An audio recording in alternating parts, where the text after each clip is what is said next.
Night falls on the golden age of humanity. Sons shall turn upon their father, and his worlds drown in blood. The eye shall open, and the galaxy will burn.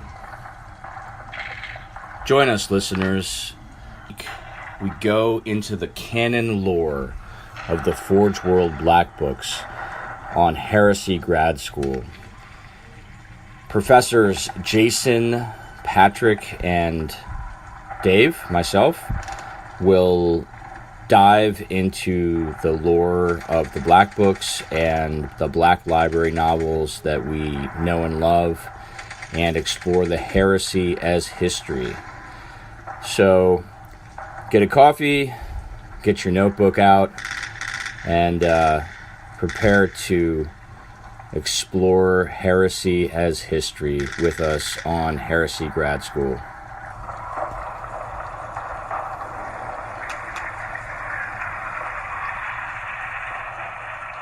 God, that's the reason nobody asked Craig to the party. No, he's a creepy motherfucker. What do you expect? Craig is something of a wallflower. It just hangs out and just stares at you with those creepy eyes, man. He just listens in. Right? He's just that guy just lurking in the corner, right? Like, who are you, Craig? That guy. Who are you, man? Well, he didn't. I guess he's not bringing his buddy with him anymore, though, huh? No. Which I guess is good. You know. I guess we'll find out.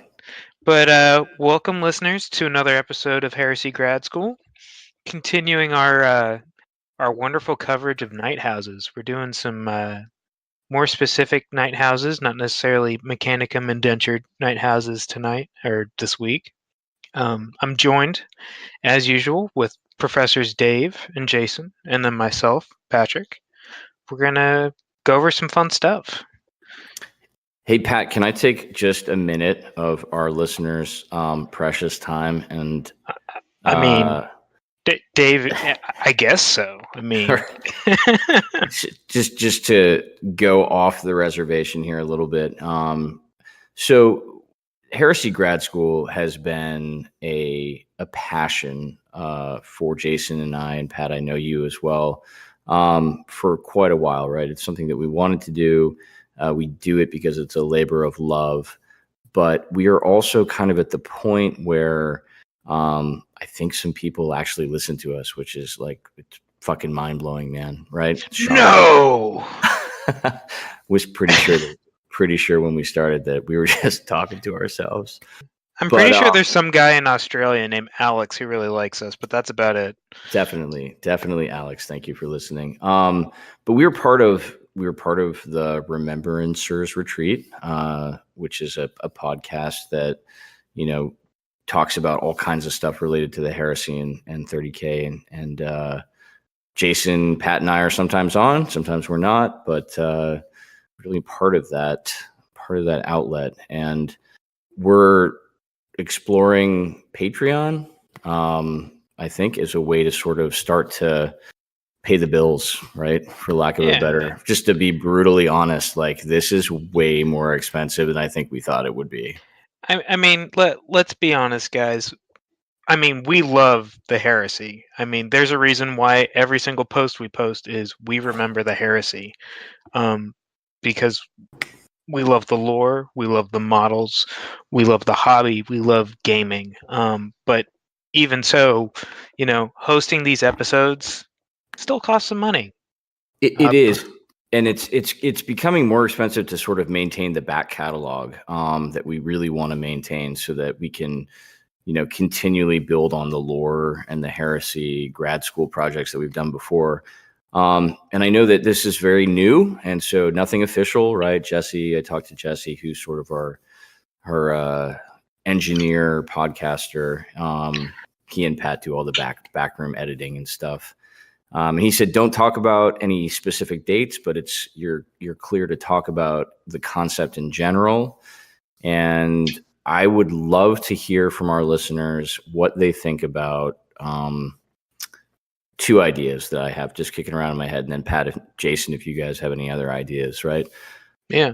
So the one idea that I have that would be sort of just it's something that anybody can contribute to. Would be a pretty low tier pledge. I'm thinking $5 a month, maybe less.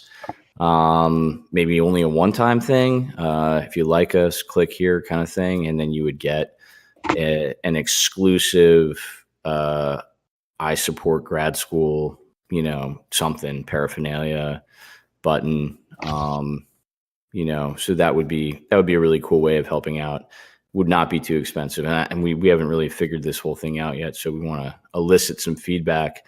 And then a top tier pledge would be something that would probably only appeal to a few people out there who really listen to us and are hardcore fanatics like we are, who really want to, explore the deep lore of the heresy. And that would be like, I don't know, man, maybe a $25, $30 pledge.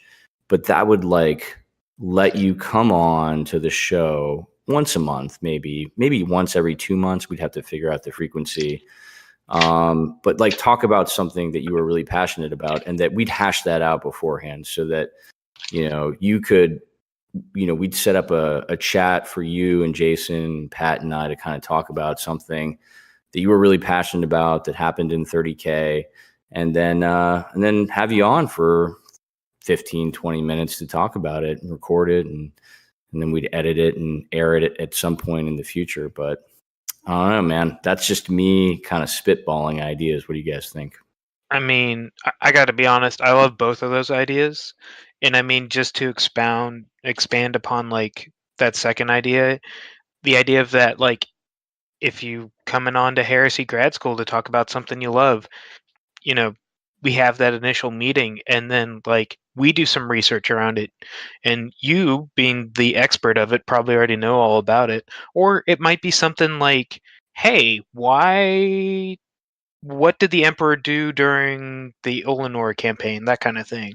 And like, you don't know about it, we don't know about it, but we do research and we just sit down and we talk about it during the cast, kind of giving you guys, I know it sounds like legwork, but I mean, I think half of the joy of doing the Heresy Grad School stuff is like doing the research and like finding these little bits of lore that are just really exciting, Yeah, absolutely. No, I mean, this is grad school, right? So if you want to come on, you got to do your research, and you have to have your references, and you have to, be cited and everything. It's a little publishing project, maybe. I don't know. But yeah, no, that's definitely something I wanted to talk about, because I think it's coming. I don't know when it's coming, but it's probably coming sooner rather than later.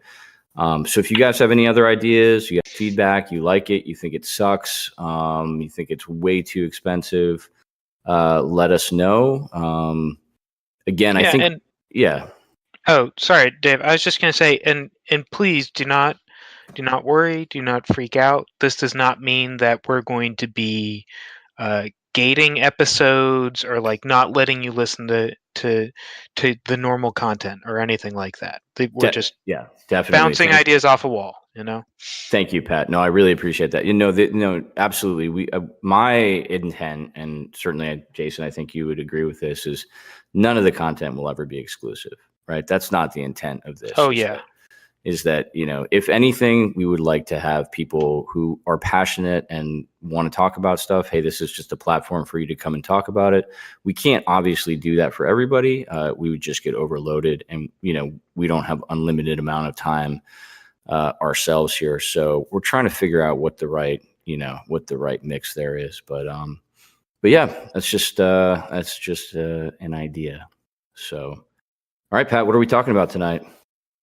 So I do believe we are talking about night houses. Dave, did you want to go first? I know you had a couple houses you wanted to cover. I did. It's true. I'm talking a lot more than I normally, which feels weird.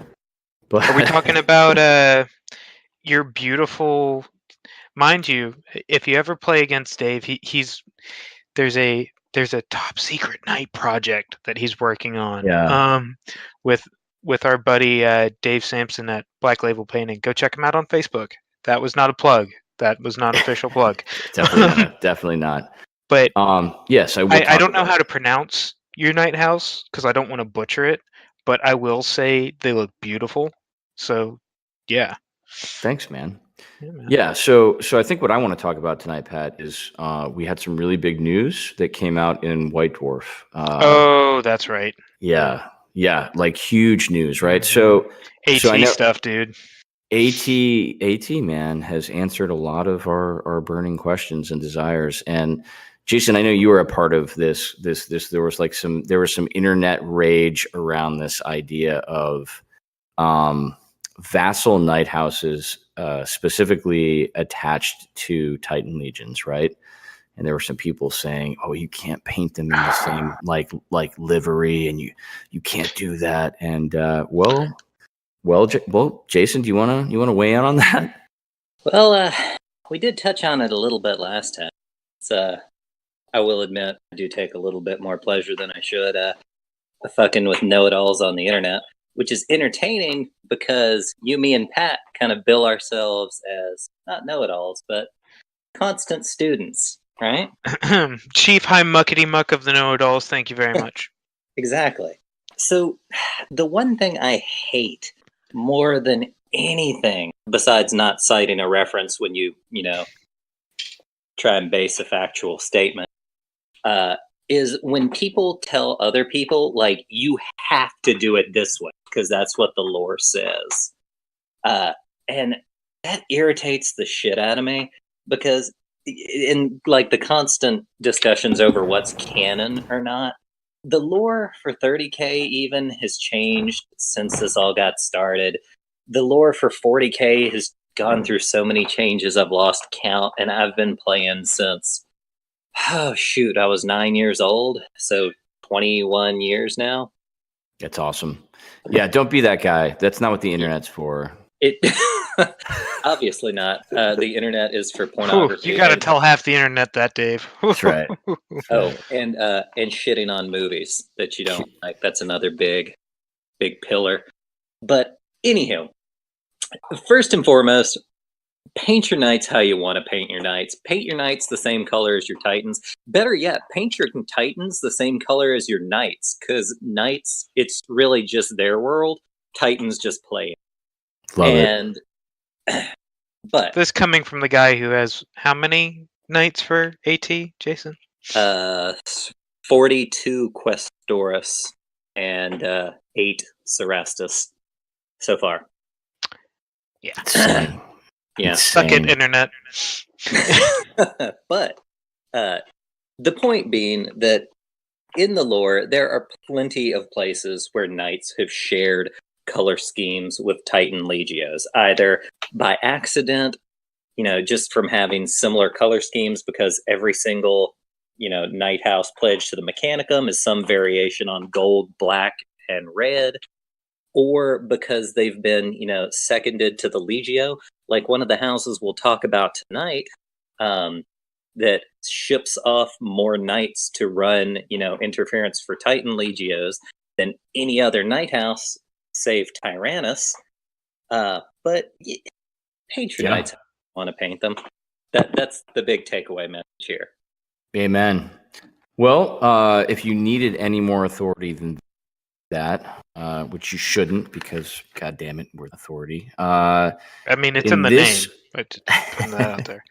No, absolutely not. But in this month's White Dwarf, so the February 2019 White Dwarf, Andy Hoare, the man himself, spoke, and he wrote an article on Adeptus Titanicus Vassal Night Houses. And he says, and I quote, "There also exists a third class of house, quite apart from these." So he's talking about the two that we've covered before, which are the vassal houses of the Mechanicum, right, which follow the Sidon protocols. Some of those are pretty harsh in the way they interpret the Sidon protocols. Some of them are more lenient, right, and allow for more sort of independence. And then the Imperial Night Houses, obviously. But Andy says there exists a third class of house, the Titanicus vassal houses. These might have their own traditions and may recruit from a particular world, but each is entirely subservient to one of the legios of the Adeptus Titanicus. So integrated are the Titanicus vassal houses that they often bear the livery and devices of the parent legio, and it is extremely rare for them to fight apart from it. That is page 129, February 2019, White Dwarf. So, yeah, internet, take a chill, man. Also, yeah. Sorry, this is also just a pet peeve of mine. It doesn't matter what level of painter you are. It doesn't matter what type of models you have. Don't ever shame people for their choices with their models. Don't ever do it. Yeah, don't be that guy. Yeah, if you listen to this podcast and you do that, I don't want you listening to my podcast. Boom. This is a very different tone for us tonight, right? Well, and now we're going to get into happy shit. All right. We will fight you. We will literally fight you. So But quick thing. Jack, Jason will fight you, you. and I'll root him on in the backfield. So yeah, that's why Pat's our manager. That's right. Yeah, I don't fight. I just manage these people. It's no big deal. So this is pretty cool. It goes on to say vassal scions are quite different in nature from scions in the service of imperial or mechanicum oathbound houses. They have none of the sense of individualism, which the imperial scions in particular are so well known for.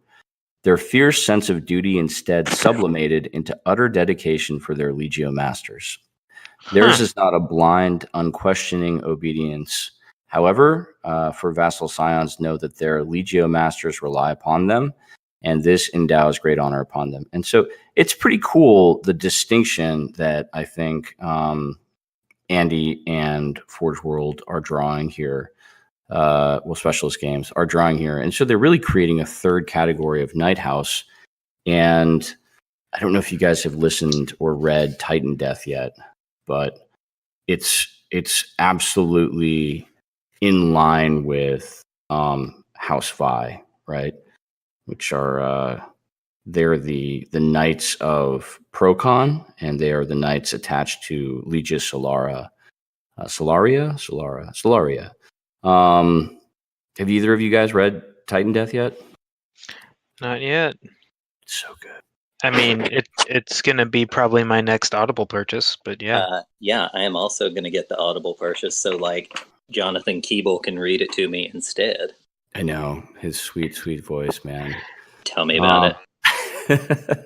But yeah, no, it's really good. It's really in line with the lore that's laid out in Titan Death, and so I think it's cool. We have a third category of vassal Night House, specifically those attached to the Legio Titanicus.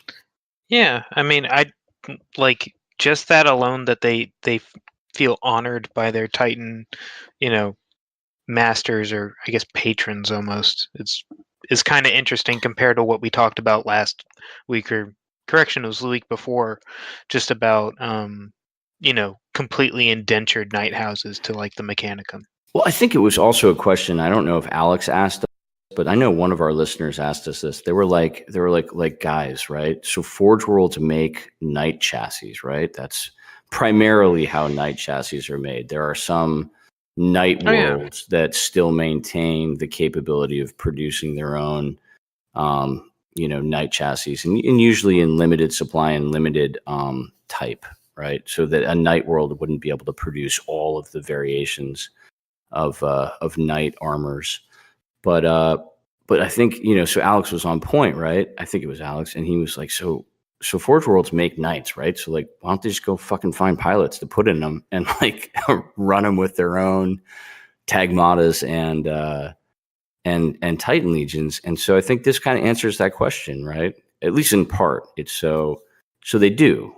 House Vi was approached by the Forge World of Procon very soon after the discovery of it, and courted by the Mechanicum, just like in many of the early sort of discoveries of night worlds and compliances. And ultimately, they take their princeps and their scions from the same bloodline.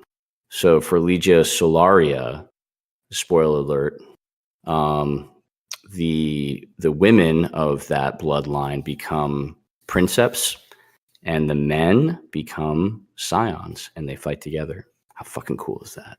That's really legit. Yeah, it's pretty cool. Yeah. So it's like some weird form of bioengineering. I don't know. yeah, Yeah. it's good. It's good. It's a deep lore that I'm really into right now. Titan Death, but yeah. So I think we've answered the internet. We answered the mail on that, and now, Jason, I know you're dying to talk about House Krast, man. These guys are like your. I mean, I don't know. Are they your favorite Night House? I don't know. They're definitely up there.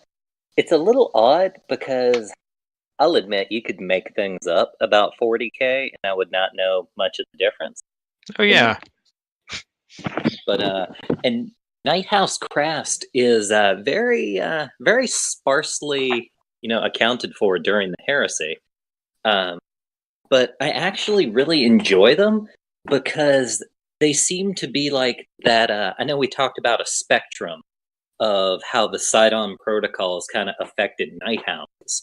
So some you have like on the way far, like basically Thrall House in, like House Atrax, that are essentially, prisoners of the Sidon protocol's contract. And then you have the other end of the spectrum, like House Krast, that essentially seems to have like grown up in like perfect, symbiosis with the Mechanicum. And that's why I think they're such like a fascinating study, because during the Heresy, like so many of these vassal houses of the Mechanicum seem to have gone really tits up for the Night Houses. And they're basically indentured, shock troops at, the tail end of it. But House Krast is the one I wanted to talk about, even though they're loyalists. They're that cool. It's a big deal, listeners. If you have not been listening to us for a long time, I can count on one hand the number of times Jason has said that. That loyalists were cool. Like this is a big deal, guys. This is a big deal. My jaw is currently on the floor. I don't know how I'm talking. It's bad. It's because ever since, I got into lore and literature as a whole in the first place, villains have already, for years for me, been the more interesting aspects of a story. Fight me. But House Krast, let's talk about these guys. I've said it like a half dozen times so far, but House Krast is fucking nuts, you guys. So, starting out here, during the first little tendrils of the Great Crusade going out into the universe, House Krast and their world of Crisis were the first intact night world to be discovered. And they're super proud of this, even on into the 42nd millennium. Discovered by rogue trader militant Jeffers, which sounds like the most pencil-pushing, like, I don't know how he made it to the rank of rogue trader militant, but regardless, he was the first to find this night world. And interestingly, House Krast actually, we talked about sort of the, almost like the little Cold War between the Mechanicum and the Imperial Crusade of trying to like find and pledge these night houses to their own causes first. So that's, again, another big thing that kind of made that division between the Mechanicum and the quote unquote Imperium at large so divisive at some points, were how these night houses were pledged. So House Krast meets up with the Mechanicum, throws everything into them. They're actually comparatively close to Mars, and and they were pretty proud of that all the way through their service time. They got shipped out into the Great Crusade. To date, they are second only to House Tyrannus in the number of knights they send out to be seconded to Titan Legios.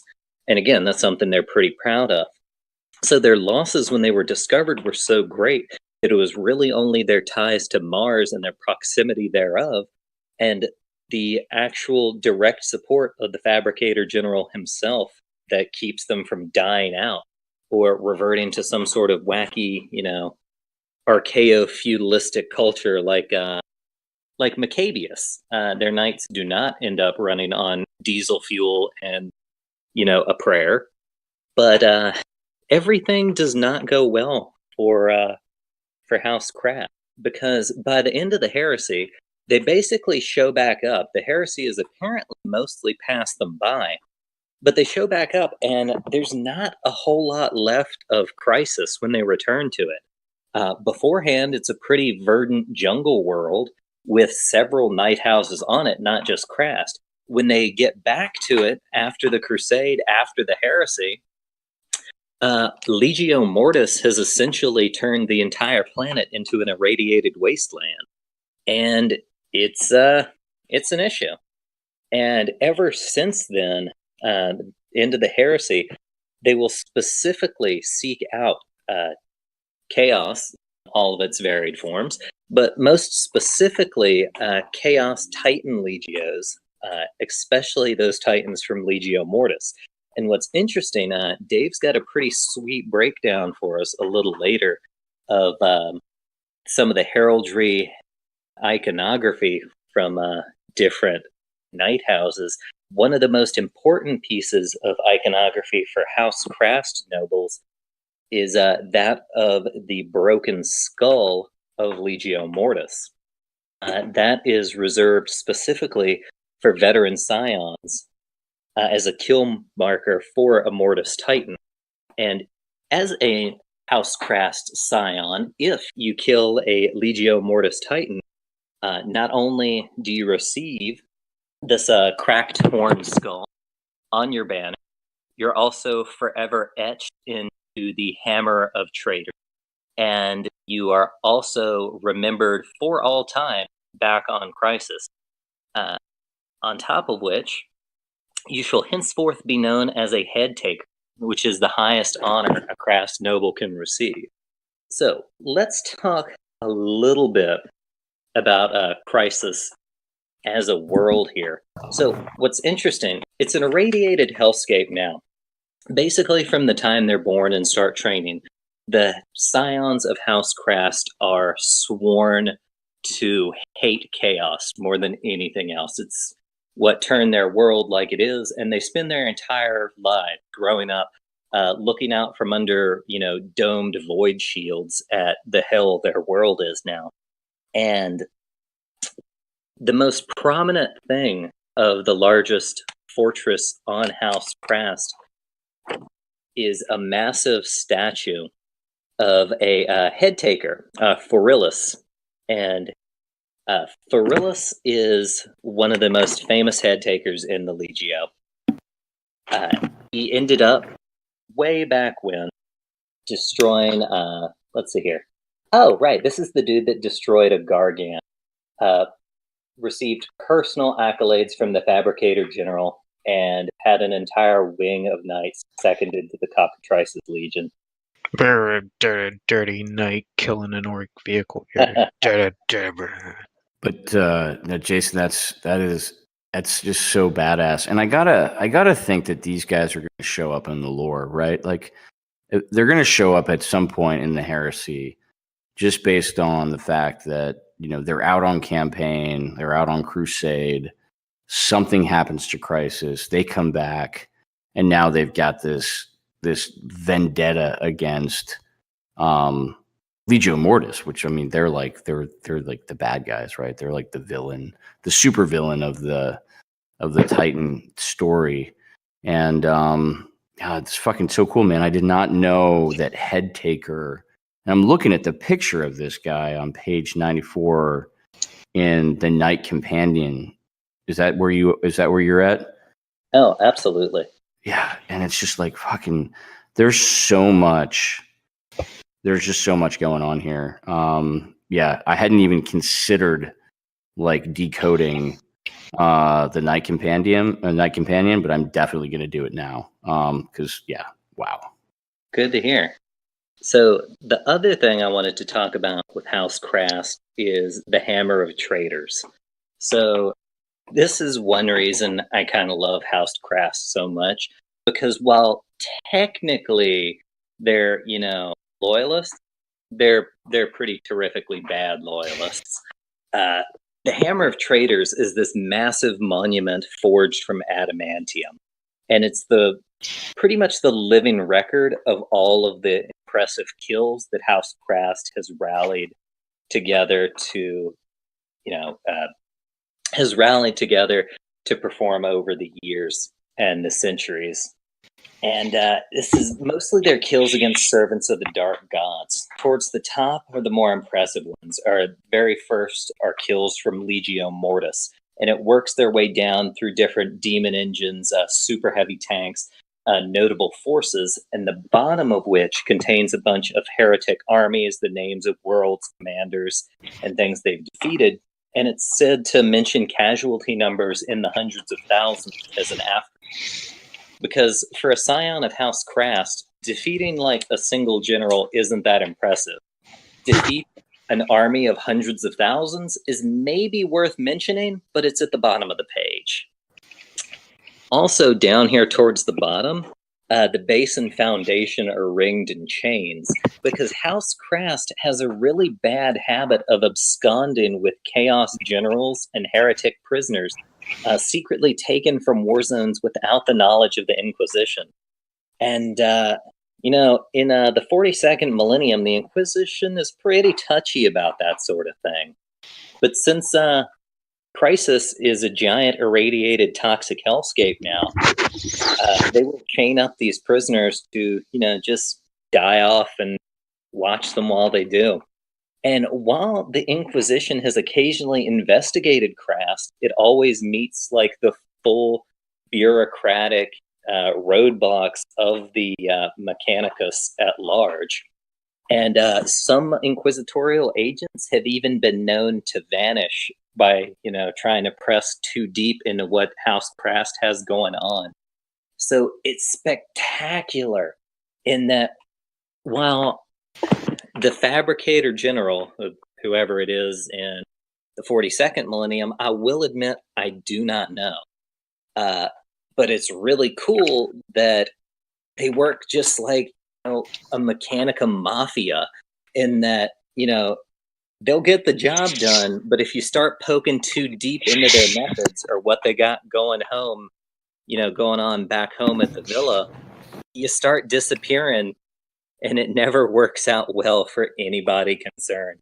These are the guys that you like you break glass on, right? Like you call these guys when it's real bad, and you just we got a job. You don't ask a lot of questions afterwards, But no, that is part of what I miss, honestly, about the grim dark, man, is things are just so much darker in M42, M41, M42. I mean, it's pretty bad in the Heresy, but it's still not the same, it's... chaos really isn't a thing in 30K. A concept. Yeah, exactly. It's a concept. It's not like physical form of like how, it is in 40K. Exactly, yeah. Everything's a lot more sparse 42 as well. It's interesting. I've heard the number quoted in several different locations, a couple of podcasts too, actually. But in the betrayal at Calf, more Astartes died in like the opening salvo of the Campanile striking, the orbital stations than were even involved in the entire Third War for Armageddon, which is one of the largest, conflicts of, third and fourth edition, at least. Yeah, that would have been fourth edition, right? It lasts for isn't it like decades? Like the Third War for Armageddon, I want to say. Oh, yeah. It's decades. Yeah. That's fucking crazy, man. I mean, in the 7th edition lore or so, there are about 1 million Astartes. And that's not that many when you're thinking about a galaxy spanning empire that at its height comprises multiple millions of worlds. And I mean, of course, it's gone downhill and the territory has certainly shrunk, that the Imperium has a hold on up to, 42. but 1 million Astartes to cover that much location is not a whole lot. Yeah, no, it's definitely not. But you also have to look at the fact that I know we're going on a bit of a tangent, but you have to go on the fact that also with the introduction of the Codex Astartes, yes, you have now legions being brought down into chapter strength, but then you also have the Imperial Guard being built up more and more into, the industrial complex that is the Astra Militarum. And you have to think about the fact that, like, they're counting on those guardsmen or those Astra Militarum to do just as much as, like, a chapter could. I will not, under any circumstances, ever refer to them as the Astra Militarum. I'm not either. It's just in case somebody says, like, oh, you guys talked about the Guard, but it's really Astra Militarum. It's always been the Guard. They were Guard when I started playing. They'll be Guard when I die. So it was good enough for me 20 years ago. Good All enough. Right. Sorry that Games Workshop couldn't copyright Imperial Guard, but whatever. But, all right. That's enough talking out of me about House Krast. Dave, you've got, so much business for us. All right, guys. I do have some business for House Orhlacc. So these guys are near and dear to my heart. They are my night house. I have, as Pat has alluded, embarked on a secret project. Super secret. so secret that the internet now knows about it. Literally the internet. So I have been working with a couple guys to build a transfer sheet specifically for House Orhlacc. It's going to be very, very cool. It'll be on the same level as the transfer sheets that Forge World puts out. But so if you're interested in that, if you love House Orhlacc as much as I do, or you would just like to maybe be one of the few people that has one of those, please reach out to me. And I'll link back to that at the end of this. But for the lore part of House Orhlacc, they really were significant in a number of ways. So on page 125 in book 4, we'll start on page 124. I just want to read to you a little bit about their material strength, because it's really sort of illustrative of some of the variations and independence that a night house can have and probably needs to have in order to not become oath-bound to the Mechanicum. So part of the reason that I think House Orhlacc is not a vassal-bound house and is a full Imperial house and has the full rights and privileges of an Imperial Knight house, and they didn't just get that right off the bat, right? Like the 7th Expeditionary Fleet didn't just show up and hand that warrant over to them. They sort of had to earn it, but part of the reason they were able to earn it is because they had some unique capabilities. So I'm gonna talk to you guys a little bit about that right now. Page 124, book 4, material strength. Decades operating in the outer reaches of the Great Crusade served to strengthen House Orhlacc, not weaken it. Its scions gained a wide experience in warfare, while the influx of new weapons, technology, and war gear from the expeditionary fleets with which they served further strengthened the house. This, along with gifts from new knight armors from the Mechanicum and their own independent production abilities in this regard, was to see their forces deal well with battlefield losses, unlike some of their peers. For these reasons, it is generally believed that at the time of the outbreak of the War of the Heresy, so like a lot of words to basically say the heresy, House Orhlacc was of the higher end of the secundus rank, with perhaps as many as 300 knight armors in viable condition under its command, and perhaps would have been greater yet had their relatively low population of Darkhaven been able to support more. So that sort of suggests that these guys had the independent ability to produce knight chassis. They just didn't have scions to fill them. So it's an interesting sort of supply and demand problem there. This nevertheless put them as one of the stronger of the frontier knight houses, although others closer to the Imperium's core could claim far greater strength. So like House Krast, obviously House Tyrannus. those houses that are linked to Forge Worlds can obviously produce more knight armors. But at the outbreak of the heresy, several household detachments were off-world, fighting far across the galaxy and cut off from any chance of return during the war's early years, leaving perhaps 150 knight armors at Darkhaven for the conflict in the Coronid Deeps. Now, if you guys remember from a few episodes back, Darkhaven was the original homeworld of House Orhlacc.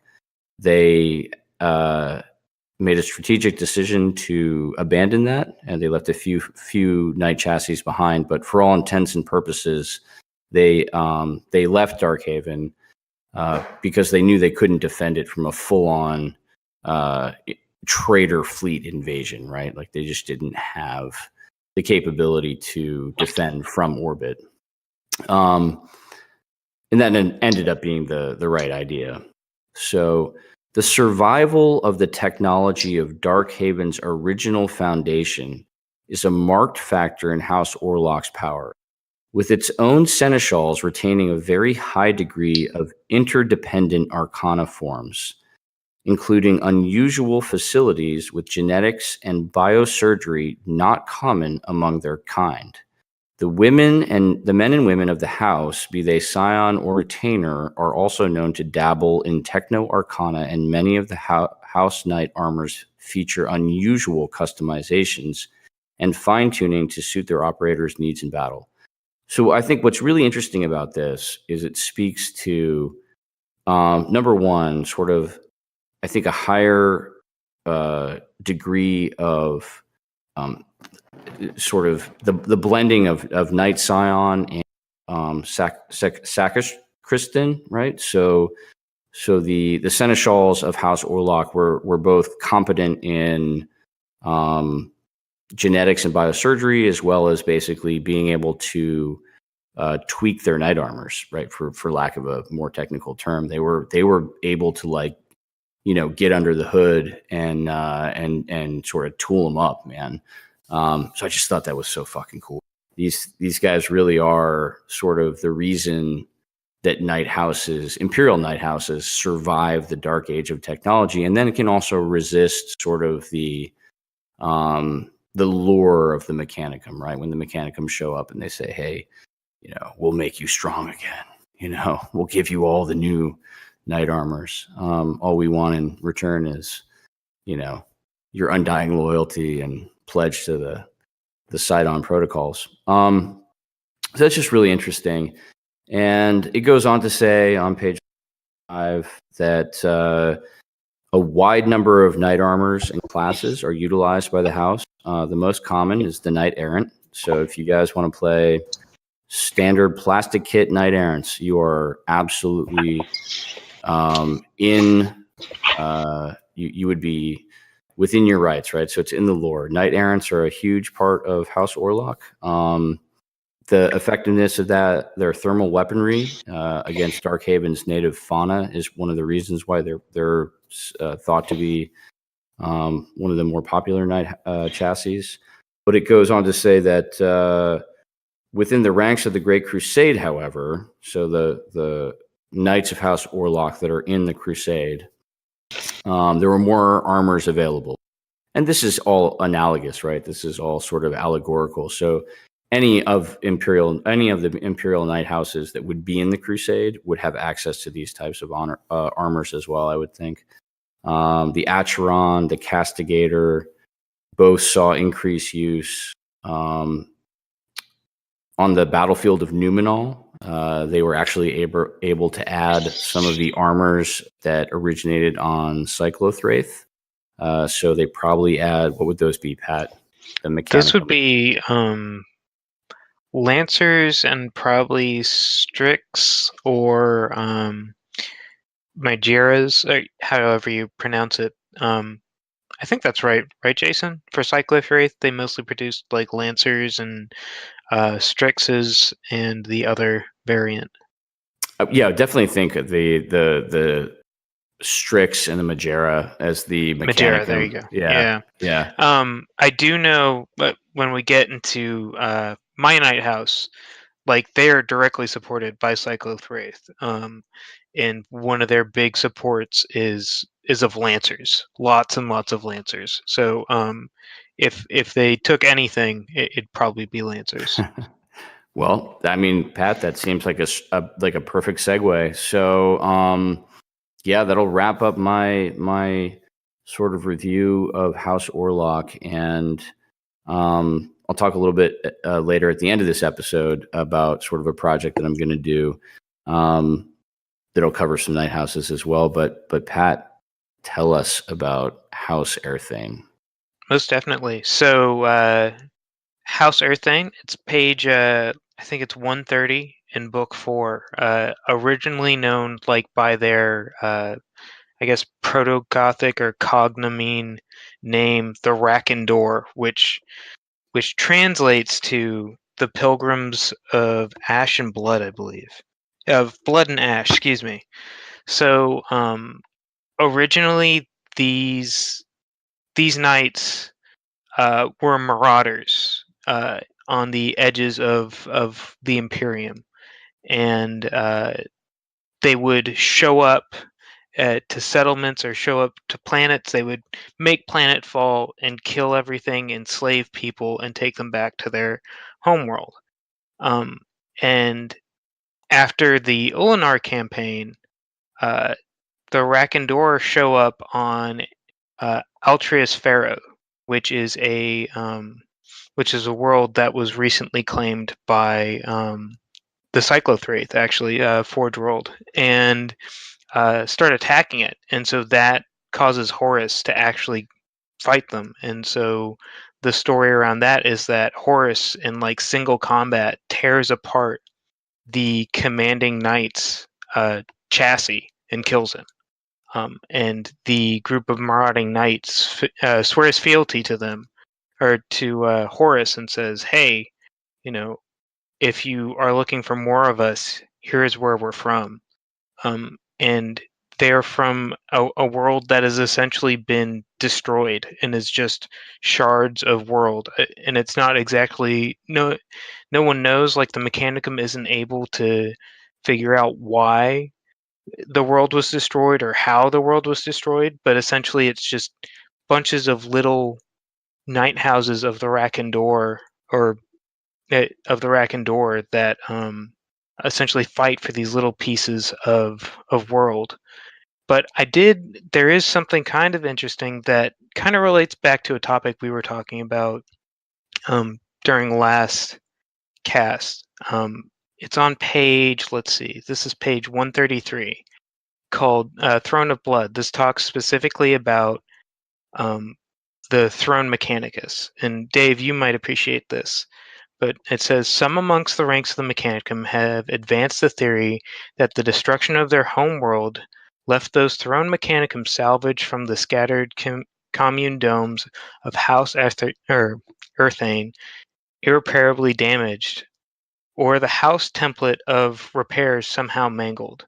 The complex neural circuitry contained within them once set to instill in those bonds to them the need to protect their ancestral domain now torments them with the overpowering need to rebuild that which was shattered beyond repair.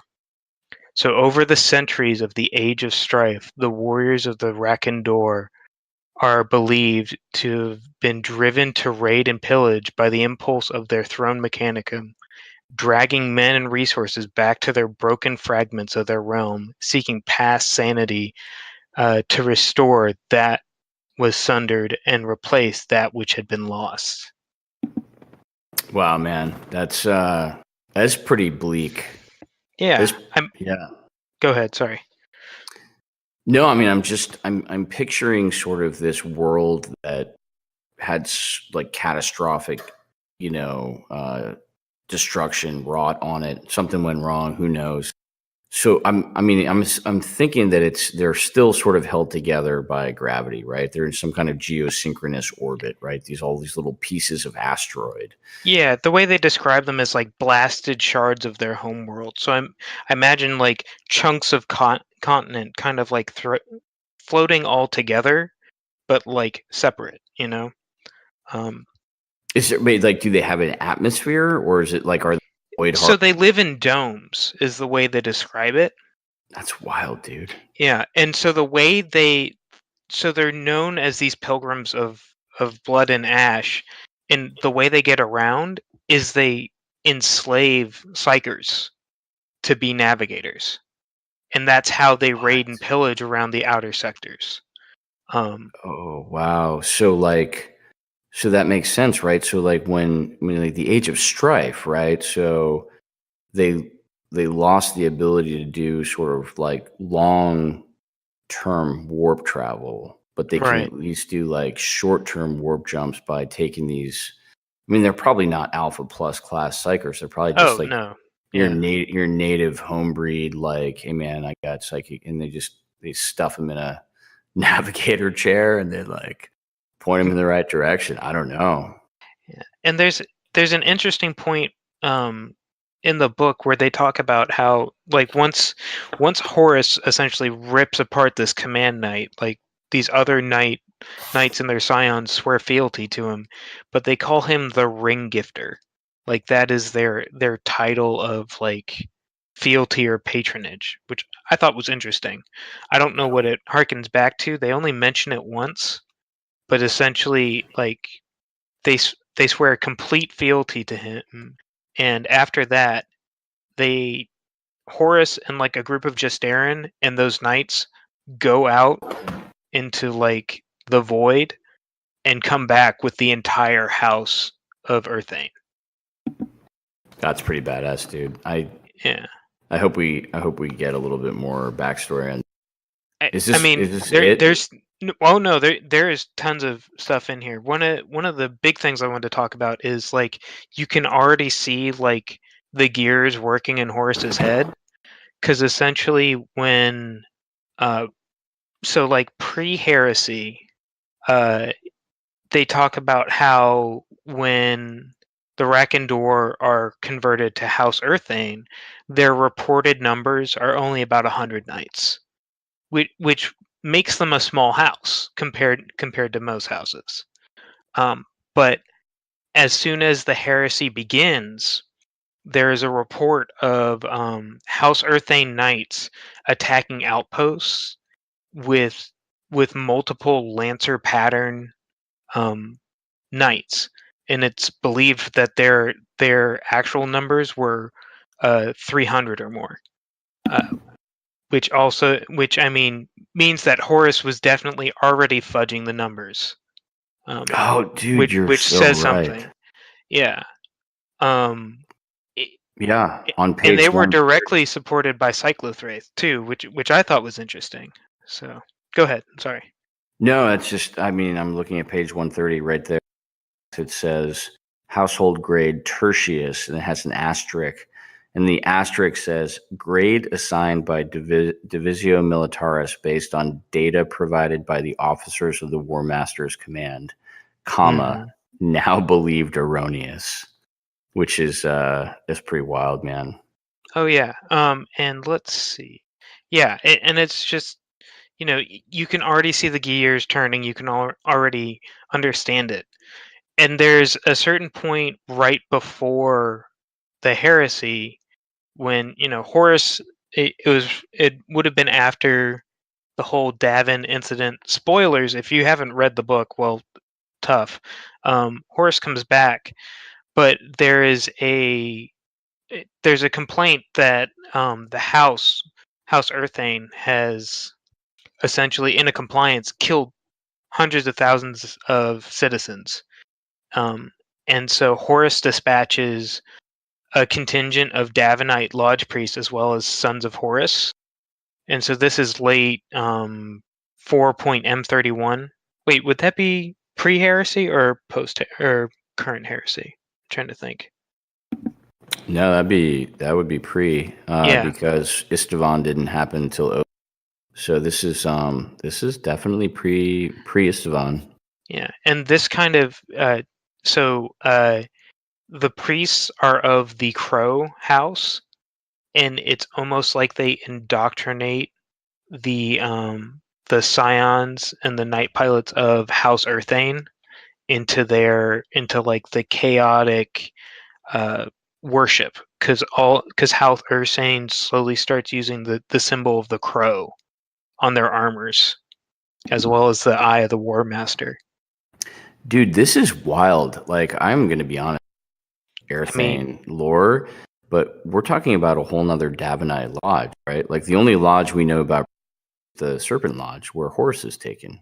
Right. Which comes up in Vengeful Spirit, and then again, right, in Moloch, right? Well, I mean, it comes up in it comes up slightly in Vengeful Spirit. It also comes up in Twisted, the short story about Malagurst. Oh, nice. Where he actually expels all the Davenite priests from the Vengeful Spirit. But that's a whole nother story. And another what I really want to get to is some of these beautiful, like, full plates. You know, they're in going to Dave, I know you really want to talk about heraldry, but like 134 and 135, there's some beautiful heraldry there. No, I mean, I've not done my research, Pat. So if you want to go ahead and decode some of these banners and some of the iconography on these guys, please go ahead. Tell us what this is all about. So, for instance, on page 134, you have Knight Major Kerberos, ceased in the battle from House Atrax at the height of the fighting on Numenor. The Major Mark armor Kerberos now bears the heraldry of Erthagin's chief. I'm not even going to try and butcher that name. Redroth. His warband actually spurned Horus when Horus tried to dominate, and then just returned to Reaving. That's another interesting point about this house, is that, yes, the majority of them went traitor, but a portion of them didn't necessarily go loyalist, but they went mercenary, or they just went rogue. And like, there are reports of House Earthane Knights, I think even on Moloch, maybe. I'm trying to think where we talked about it, but there's traitor knights versus mercenary knights of House Earthane fighting against each other. And it's not that they're loyalists, it's just that somebody paid them enough. That was actually in the tail end of the Coroned Reach campaign. In addition to a whole bunch of boys from House Orhlacc, Iraton Masad actually hired on a few knights from House Airthane too. Yeah, I mean, so they're equal opportunity as well as traitor, that kind of thing. Yeah, it's kind of like the knight version of a Black Shield, almost. Yeah. So down on page 135, you have this beautiful banner. Let's see. Knight armor Kerberos wears the distinctive black and red of Wræken Dreor, and its attached banner bears the white axe and runic insignia of Aldfell Redroth, who's the pilot. The pattern of the red and black chosen by the Wræken Dreor warriors for their armor follows no known scheme or heraldry recorded by the Officio Militaristic College of Arms, with no apparent correlation between the pattern's complexity and ranks it bears. And I thought it was interesting. And then they go back into detail, Dave, about how almost all of the emblems have the spread wing pattern of the crow. So, and that's a symbol of prophecy and fate amongst them. And so I think that might have been part of the gears turning in Horus's head when he sent the Davenite Lodge. Because they talk about how it's a symbol of prophecy to the Wræken Dreor, which was their name before they became House Earthane. Well, so if a bunch of priests show up with the crow symbol, they're going to interpret that as messengers from prophecy, right? Right. Oh, you're going to say, Jason? Sorry. Yeah, the Thousand Sons, the Corvidae, were pretty heavily into the crow imagery as well. And if you want to skip forward or maybe behind the curtain a little bit, there is a certain other bird-related entity that is pretty heavy on the fate and the machinations. I don't know what you're talking about. I'm just saying. Just saying. So, and then like the final piece I want to talk about is the last knight they show off, the Cerastus Knight Lancer, Great Thunor. It's on page 136. I'm actually honored. I have an almost exact replica of this knight.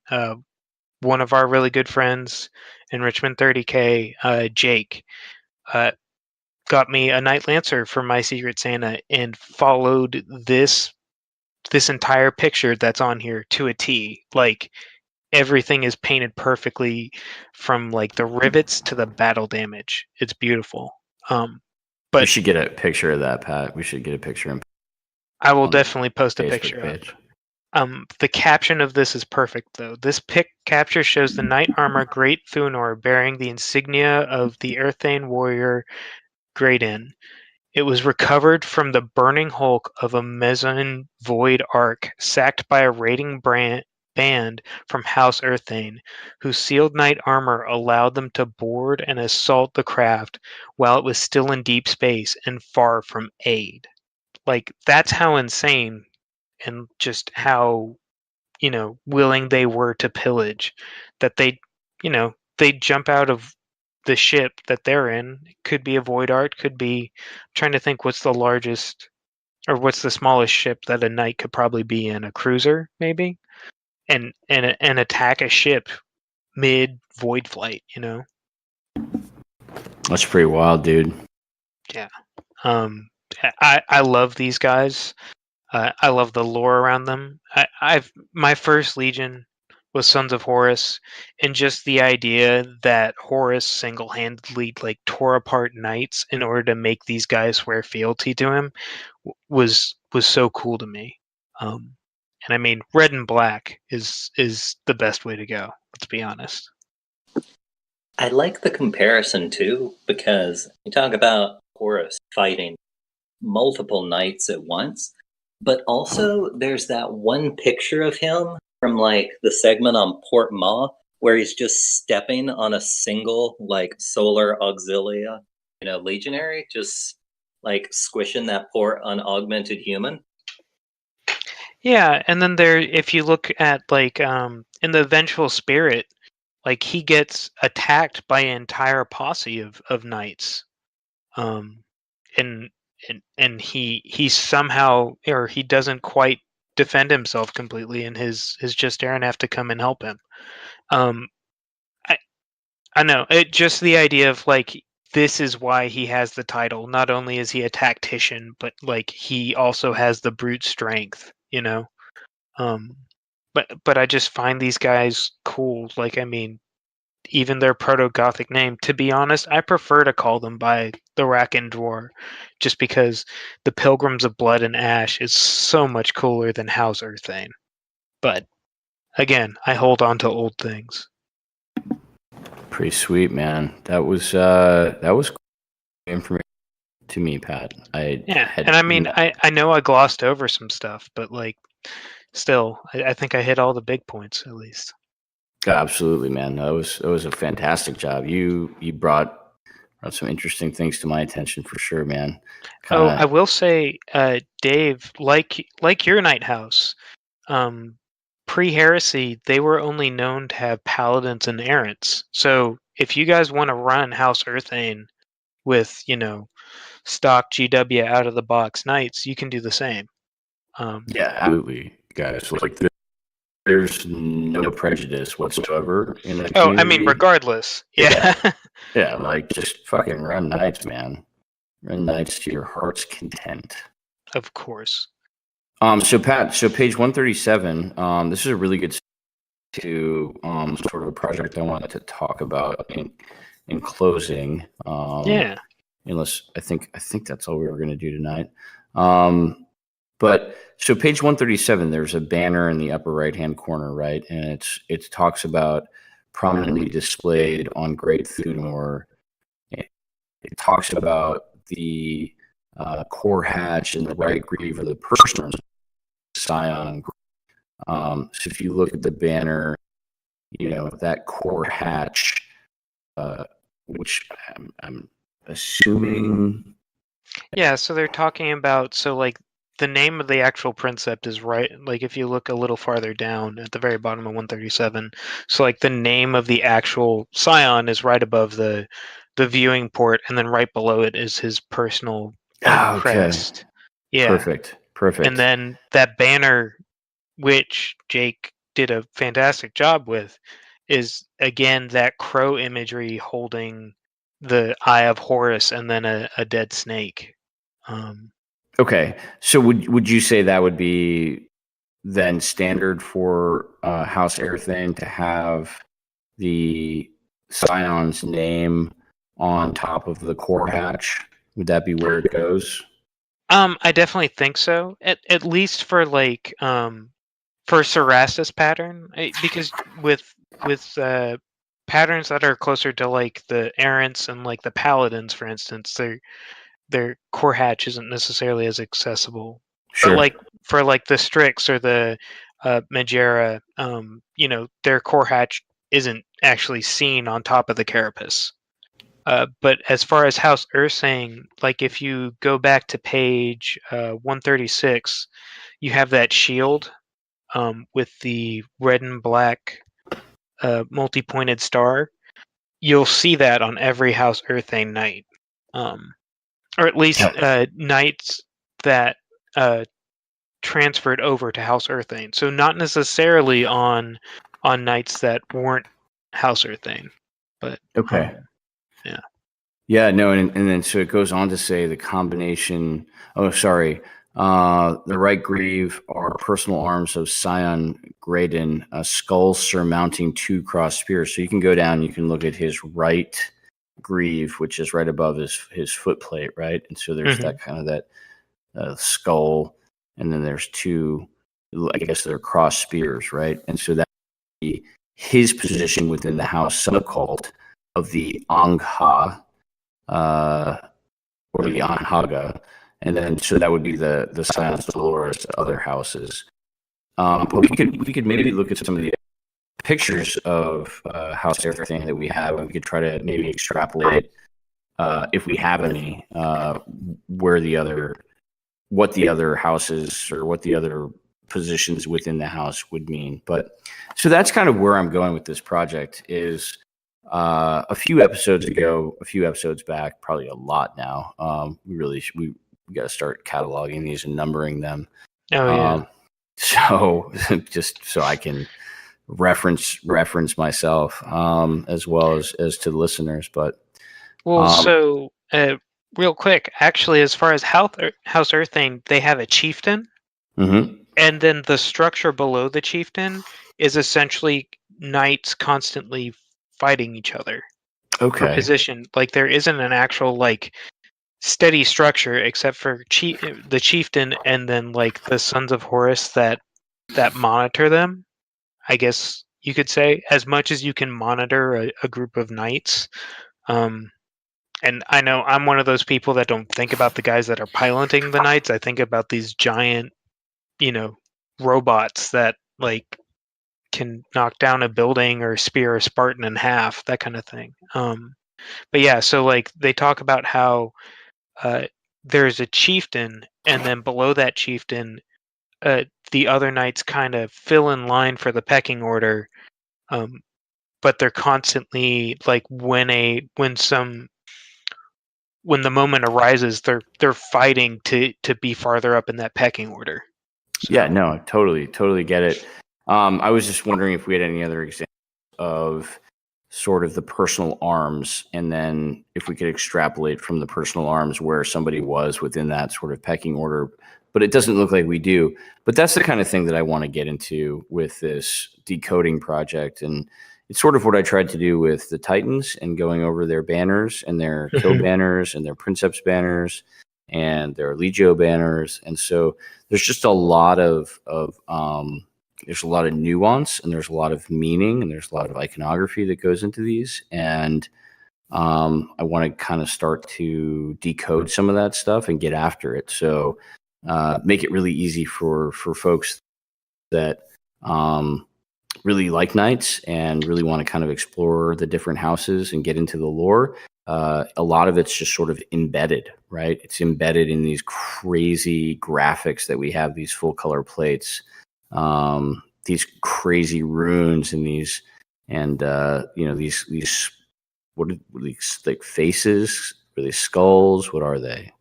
On the Oh yeah, banner. the skulls and emblems and Yeah. I mean, a lot of them are, what's a kill marker and what just signifies a house, that kind of thing, and just kind of taking all that apart and understanding it. Yeah, absolutely, man. Just like unpacking all that stuff. So I think in a future episode, guys, I will record some of this. I might do it with Pat. I might do it on my own. We'll see what Jason's up to, but it'll probably be a very deep look into the banners, the iconography, and the just the heraldry of the night houses. Sort of looking at the full color plates and sort of unpacking those. But yeah, when I get some time, I shall do that. Yeah.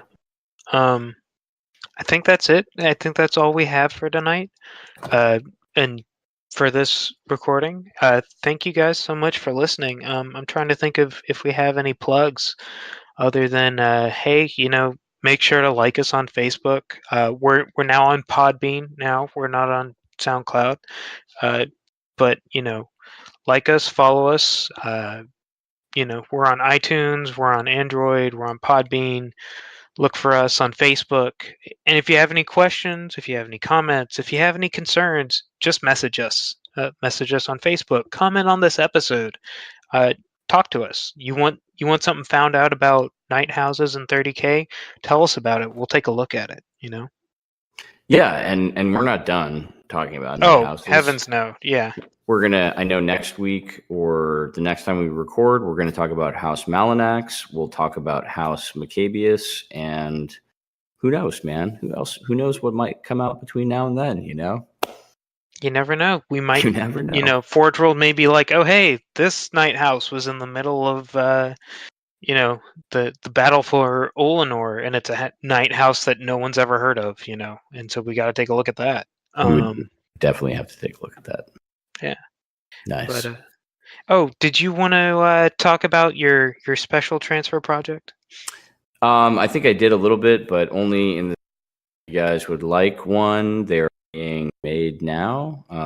They will go to print by the end of this month, early next month, and I'll have some details on sort of price and picks, but I don't want to put any of that stuff out here. So if you guys are interested, just hit me up on Facebook PM. Well, there you go. Well, let's see the usual. Fuck off, Craig. Later, Craig.